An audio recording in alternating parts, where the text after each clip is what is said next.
Zdravíčko, smíčko. Dobrý. Dobrý. No, čo chceš? Teraz máme zatvorené. Máte zavřeno? Áno, otočte sa, chodite do piče, máme zatvorené. Já se s váma potřebuji pokecat. Nemáme čas na... Koľky ste? Je nás tedy dost, já potřebuji No tak sa rozprávajte s nimi. Je tu jeden rukojemník, dobre? Požiadavku jednu budeme chcieť, dobre? Dobrý, ale já potřebuji vědět, jak je na tom stav toho rukojmího. On je po piči, vidíš, že je pekný si? Tak nemyšte na něj. Pekný som. Jste v pohodě? Pekný je. Já se ho ptám, jste v pořádku? Si v pohode? Povedz tu pánovi policajtovi, že si v pohode. Počuješ ma?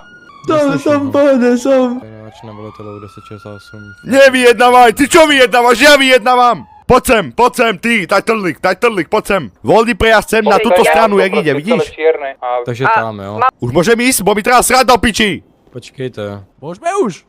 Ještě ne, já čekám na... Ta čo čekáme na toto, papier vypíšeme na čo, či čo? Na zpracování požadavku od Hej, velitele, ešte mi dajte nejaký papier, nech vypíšem, podpíšem, ne, či čo? S tím autem pojedete tím směrem, kam jste chtěla, no? Ten smer, jak je otočené. A prečo tam je policajné auto? Okamžite ho daj preč, lebo stredím rukojemníka, ja ti hovorím, okamžite ho daj preč. No ty koko, ne. Dobře, tak jo, tak já to posledím velitelu. Však prečo to auto tam je do pičí, policajné? No, už vidíte. No tak nech ide preč až do paleta. Poď. Viktor, Dobre. Můžete jít. Banky nastupují do černého Chesteru. Keď zastavím, skáčeš. Choď.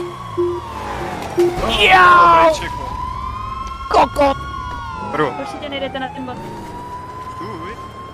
Stůj! Kde jsi jedna?